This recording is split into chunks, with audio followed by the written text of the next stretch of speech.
di acara Apeksi ya di Makassar bahwa Mas AHY kemudian Mas Anies menyoroti soal ketimpangan ekonomi yang terjadi di era Presiden Jokowi. Nah, narasi perubahan seperti apa di bidang ekonomi yang kemudian ditawarkan oleh koalisi Anda, koalisi perubahan? Ya, terima kasih Nana. Jadi begini, kita mesti mensoroti terkait dengan apa yang disampaikan oleh Mas AHY dalam pidato politiknya hari Jumat lalu. Ada 5 klaster permasalahan bangsa ini yang akan kita selesaikan jika nanti dipercaya memimpin negeri ini di 2024 ya, baik di koalisi perubahan dengan capres-cawapres yang akan kami dorong nanti dipilih oleh rakyat. Yang kedua juga bagaimana teman-teman koalisi perubahan baik Demokrat, Nasdem dan PKS juga bisa mendapatkan dukungan yang kuat di parlemen gitu. Pertama adalah mengenai ekonomi dan kesejahteraan rakyat. Nah, ekonomi dan kesejahteraan rakyat ini yang kami soroti tentu saja terkait dengan bagaimana alokasi dan prioritas anggaran negara. Bagaimana pada saat rakyat sedang susah, ada 100 juta lebih rakyat kita yang sedang kesulitan, lalu prioritas pemerintah itu lebih banyak kepada, mohon maaf, kepada infrastruktur. Bukan berarti ini tidak penting, ini perlu, tetapi ini bicara mengenai prioritas. Kan kalau misalnya ada rakyat yang sakit, ya kita sembuhkan dulu yang sakit. Ada yang lapar, ya bagaimana agar mereka tidak lapar. Nah, ini yang kami soroti itu gitu. Kita lihat bagaimana misalnya, katakanlah kita akan hidupkan terkait dengan subsidi listrik untuk rakyat. Lalu misalnya untuk nelayan, subsidi solar, lalu subsidi pupuk. Ini Mas AHY misalnya pada saat keliling-keliling ya bertemu dengan petani. Apa yang disampaikan oleh petani? Mas, kita udah sampun megap-megap katanya. Kenapa? Ya oke, subsidi pupuk ada. Tapi berapa juta? Kebutuhan pupuk kita saat ini 13 juta. Subsidi pupuknya sangat-sangat kecil. Sedangkan dulu di era Pak SBY, kebutuhan pupuk kita 9 juta. Tetapi 8 juta pupuk itu disubsidi. Ini contoh gitu. Kemudian kita geser lagi misalnya terkait dengan kesejahteraan. Ya ada namanya PNS atau ASN saat ini. Ada guru, ada TNI, ada perangkat desa, ada pensiunan. 9 tahun ini berapa kali naik gaji? Hanya 2 kali. Era Pak SBY setiap tahun, hampir setiap tahun naik gaji. Jadi narasi perubahan yang ditawarkan oleh koalisi perubahan itu di bidang ekonomi kembali ke zamannya Pak SBY gitu maksudnya? Kalau dari kami, kita akan perbaiki betul prioritas dan anggaran negara ini, alokasinya. Bagaimana agar benar-benar kena ke masyarakat langsung gitu. Tidak perlu jor-joran ya. Kan menjadi lucu ini, ekonomi menurun, ya, fiskal terbatas, utang meroket. Tetapi kesulitan yang dihadapi oleh masyarakat luar biasa. Padahal kan harapan kita infrastruktur dibangun, kemudian ada perbaikan. Dulu soal infrastruktur saya punya datanya ya, kita lihat bersama ya. Apakah masyarakat sama pendapatnya dengan Demokrat dan juga dengan koalisi perubahan soal pembangunan infrastruktur? Bisa ditunjukkan nggak slide-nya? Bagaimana respon masyarakat soal pembangunan infrastruktur di eranya Pak Jokowi? Jadi dampak pembangunan jalan ini di sini, Bang Zaki silakan. Di situ juga bisa. Dampak pembangunan jalan tol itu ternyata bagi masyarakat, ini surveinya Mas Umam ya, dari sumbernya Indo Strategik. Jadi yang berdampak positif 52%, yang tidak berdampak ataupun kurang berdampak 45,6%. Jadi 52% masyarakat ini mengatakan bahwa pembangunan jalan tol di eranya Pak Jokowi sangat berdampak. Berbeda loh suara rakyat dengan suara elit, suara partai. Loh, kalau dari kami melihatnya justru 52% yang rendah loh.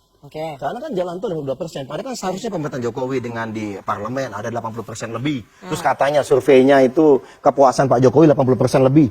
Ya harusnya programnya juga tinggi dong. Tapi ternyata ada gap ini di sini. Justru kalau kami melihatnya adalah bahwa bagaimanapun masih banyak hal yang perlu diperbaiki. Kita juga janganlah kemudian, mohon maaf ini, membentur-benturkan antara keberlanjutan dan perubahan seakan-akan ya siapa yang mendulang, kan begitu tadi. Yang mendulang menurut kami perubahan ini adalah rakyat nantinya. 2014 teman-teman Nasdem dan PDIP berhasil melakukan perubahan, kan begitu, jelas itu. Ya nanti 2024 ya Demokrat, Nasdem dan PKS juga akan melakukan perubahan demi siapa? Demi rakyat. Nah inilah yang kami cermati, bagaimana agar tadi pembangunan kebendaan bahasa kami ya itu tetap berlanjut ya, apa yang baik kita pertahankan. Tetapi ada alokasi, ada prioritas pembangunan SDM ini yang juga harus benar-benar menjadi prioritas. Kita masih terus melihat dan mencermati bagaimana pendidikan misalnya, lalu kesehatan. Nah ini kita pengen perbaiki bagaimana agar bisa lebih banyak juga di pendidikan ini. Gitu. Ini udah berbulan-bulan sejak dicalonkan kita belum lihat nih narasi perubahan ataupun visi misi perubahan yang ingin disampaikan ataupun ingin dirubah oleh kubunya Mas Anies Baswedan itu apa yang ditawarkan sih sebetulnya? Untuk perubahan tadi itu kan ada prioritas anggaran, alokasi anggaran. Gitu. Kita bicara mengenai kesehatan, ya. Misalnya kami kalau kami menyoroti, misalnya terkait undang-undang kesehatan. Kenapa? minimal 5% anggaran kesehatan dari APBN Oke, ini mandatory dihapus. spending, ya. Ini kan, mohon maaf, ini kan prioritas. Oke. Gitu loh, bagi Jadi kami. kalau misalnya nanti koalisi perubahan Mas Anies menang begitu ya, itu undang-undang kesehatan akan dibatalkan Ya, ataupun kalau kami direvisi. tidak semelulu dibatalkan, ada hal yang baik tentunya. Tetapi kami menyoroti terkait dengan masalah spending anggaran ini. Oke. Kesehatan ini penting, mohon maaf ini ya. Yang kami akan kritisi adalah begini. Dulu di era Pak SBY, BPJS misalnya. Orang itu nggak disuruh pulang, ini sekarang 3 hari wajib pulang. Kalau yang dulu tunggu sembuh gitu. Kita akan upayakan nanti di Komisi 10 ya kan ada. Nanti kami ada Bang Deddy Yusuf segala apa. Tapi kami sorry. BPJS Komisi 9, Bang. Sorry, salah Oke. tadi.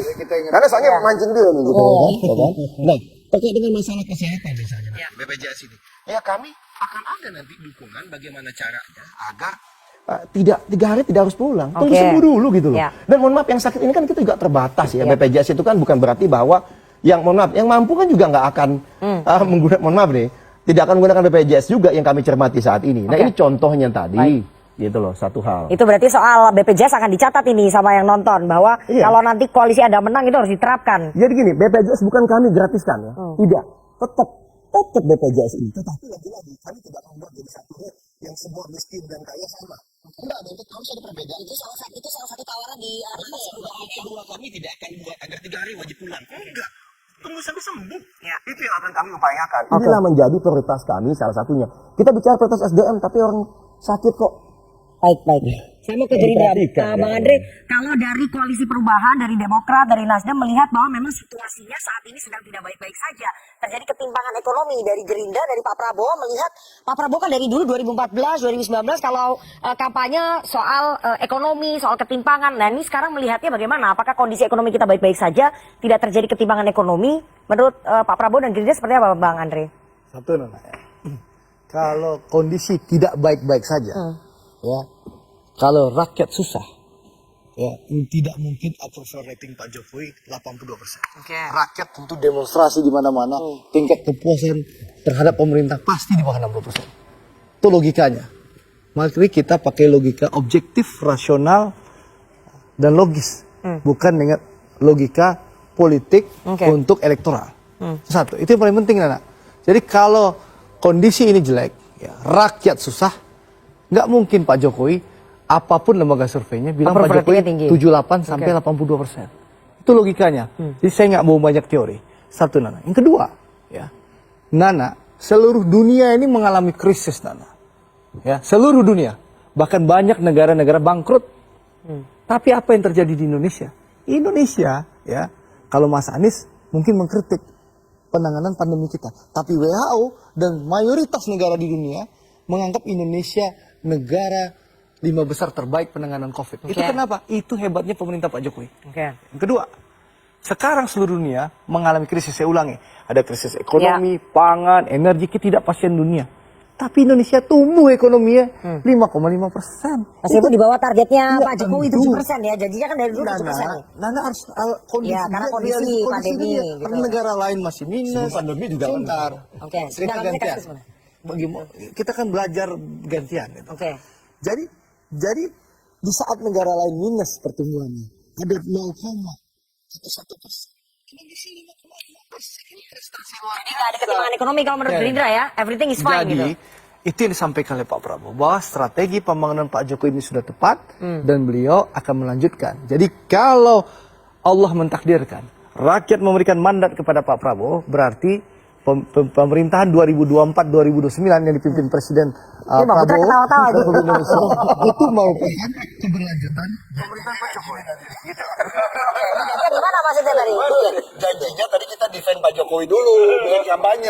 Oke, ya, itu strategi masing-masing tim saya. Jadi saya ingin menyampaikan, kita ingin menyampaikan, Ya. bahwasanya tidak ada yang salah dengan pemerintah Pak Jokowi. Kalau memang mungkin ada yang dirasakan belum sempurna, tentu kita akan lanjutkan dan kita perbaiki. Jadi menurut Gerindra ada yang belum sempurna ya dari programnya Pak Jokowi ini? Ya mungkin belum maksimal. Kan Ya. Presiden menyampaikan nanti kita akan maksimalkan. Kan Presiden Jokowi sudah akui mungkin belum maksimal, harus dimaksimalkan. Makanya Presiden dalam pidatonya dalam reshuffle kabinet hari ini percepatan. Ya, yang belum cepat dipercepat, yang belum maksimal dimaksimalkan. Oke. Tapi strategi besar pembangunan Presiden sudah jalan yang tepat. Makanya Pak Prabowo akan melanjutkan. Tapi yang penting Nana, ini yang paling penting. Mari kita objektif rasional. Kalau pemerintahan ini jelek, ekonomi rakyat sulit, nggak mungkin ya 82%. Dan satu lagi yang penting, ya kalau perubahan ini laku Nana, ya pemerintah nggak suka, ya mohon maaf Nana. Kan bicara perubahan ini udah berapa bulan ya? Tentu Mas Anies, mohon maaf, naik gitu. Tapi faktanya kan Mas Anies, mohon maaf, Baik. survei Mas Anies Iya. itu persis seperti hasil survei approval rating Pak Jokowi. Ya, 80% itu yang puas, yang tidak puas itu 20%. Segitulah surveinya Mas Anies. Itu bacaan saya. Oke, mohon maaf silakan. dengan segala hormat itu. Mungkin Bang Khairul Uman Ya nanti saya sebagai kasih pakar kesempatan Mas bisa Umam. Saya mau ke menjelaskan. Mas Zaki dulu. Mas Zaki, ternyata menurut Gerindra ini tidak ada ketimbangan ekonomi karena approval ratingnya Pak Jokowi tinggi. Itu terpotret dari kepuasan masyarakat yang tinggi terhadap Presiden Jokowi soal ekonomi. Kalau dari kami melihat ini logical fallacy gitu. Oke. Iya kan, logical fallacy dalam konteks apa? Sekarang coba dibedah kepuasan Bapak Presiden Joko Widodo katanya tinggi. Kami mempelajari hasil survei. Cek salah satu survei, mohon maaf nih, bukan Mas Umam yang kayak pelajari. Di indikator misalnya, cek saya lupa di bulan apa antara Mei atau April. Apa kunci kesuksesan atau kepuasan Pak Joko Widodo? Satu, pembagian bansos. Oke gitu ya. Oh, jadi saya bingung, prestasi 9 bulan bangun sana bangun sini, tetapi kunci suksesnya atau sumber kepuasan utama pembagian bansos. Apakah misalnya, apakah setiap mau survei ada data masuk ke Kesbangpol, kemudian terinformasi, kita mesti nyiram bansos di sini, misalnya gitu nggak tahu ya kan. Sudah ada perbandingan. Yang kedua, apa sumber ketidakpuasan terhadap Pak Joko Widodo? Apa coba? Nomor satu, pembagian bansos yang tidak merata. Ini Pak Jokowi 9 tahun ngapain aja? Kok semua berpusat pada bansos gitu. Oke, Pak, ini kan bagi kami ini satu contoh. Jadi ketidakpuasannya paling tinggi karena pembagian bansos tidak merata. Ya ini yang tadi di dalam survei tadi pada saat kami coba ada masalah kepuasan gitu. Nah inilah. Tapi lagi-lagi begini, kita fokus saja. Kalau kami melihat bagus. Kalau misalnya Pak Joko Widodo dan para pendukungnya membanggakan survei kepuasan ini. Karena mungkin angka-angka lain hampir tidak ada yang bisa dibanggakan mungkin. Dan mohon maaf, saya koreksi sedikit. Bang Andre, pertumbuhan ekonomi tertinggi saat ini, ya bagus alhamdulillah. Tetapi kita turun ini ya, yang 5%, 4%, bukan pada saat COVID saja. Sebelum COVID itu sudah stagnan kok. Sudah mandek, mohon maaf. Jangankan menyamai era Pak SBY. Jangankan memenuhi janji 7-8%. Menyamai era Pak SBY aja nggak mampu gitu. Nah ini yang menurut kami ada yang kurang pas. Itu jauh sebelum pandemi maksudnya. Jauh sebelum pandemi, silakan dicek datanya. Menyamai Pak SBY aja nggak mampu, apalagi memenuhi janji 7-8%. Politisi itu, negarawan itu, seharusnya dinilai dari janji juga. Jangan kemudian ngeles dari janji. Kami takut nantinya dibilang gampang sekali berjanji, nanti ya udahlah mohon maaf gini. Ini bahaya nih kredibilitas silakan, kita. silakan. Bang Putra, saya ingin Anda menanggapi ya bahwa ini kepuasan Pak Jokowi yang cukup tinggi ini hanya kepuasan semu karena tadi pembagian bansos yang mungkin terjadi sebelum survei itu terjadi. Suara antitesa Pak Jokowi ini kan sudah 11 bulan. 11 bulan menyatakan kami antitesa Pak Jokowi. Kami perubahan. Perubahan kagak laku dijual. Nggak laku karena nggak ada agenda yang jelas, nggak ada platform yang jelas, nggak ada kritik yang jelas, datanya juga nggak lengkap, yang diusung ke masyarakat nggak ada. Sekarang muncul keluar satu-satu, mau dijawab satu-satu. Nanti tunggu debat capres aja lah ya membahasnya. Tapi menurut saya ini sudah periodisasi yang terlalu lama. Ini udah memasuki bulan yang ke-11. Kalau program TV ini udah dipreemptif, udah ditutup, ya kan? Ratingnya nggak naik-naik. Mohon maaf, ya kan? Saya orang TV 25 tahun. Kalau ratingnya cuma segini-segini doang, ya nggak naik-naik, udah ditutup 11 episode out langsung. Nah ini 11 bulan bisa bertahan terus kayak gini. Jadi ada apa? Nggak mungkin kayak tersanjung. Iya, kita bingung. Lebih parah lagi kalau sinetron loh. Sinetron 7 episode habis langsung. Itu soal kepuasan Pak Jokowi yang semu itu dulu dijawab dulu Pak Putra bahwa bukan apa yang mau dijawab artinya. Boleh saya tambahin ya, saya bantu. Ini saya tambahin ya, nanti Bang Putra. Contoh saya ini orang Sumatera. Dulu pulang kampung itu bisa 35 jam. Sejak zaman Pak Jokowi jauh bisa 25 jam karena ada tol. Ini karena lambat di Sumatera Barat karena koalisinya mimpin Sumatera Barat ya. Kalau nggak ada kalau nggak lambat gubernur koalisi mereka mungkin udah lebih maju lagi Sumatera Barat. Tolnya lebih maju. Itu loh. Saya mau tanya nanti ke Mas Umam.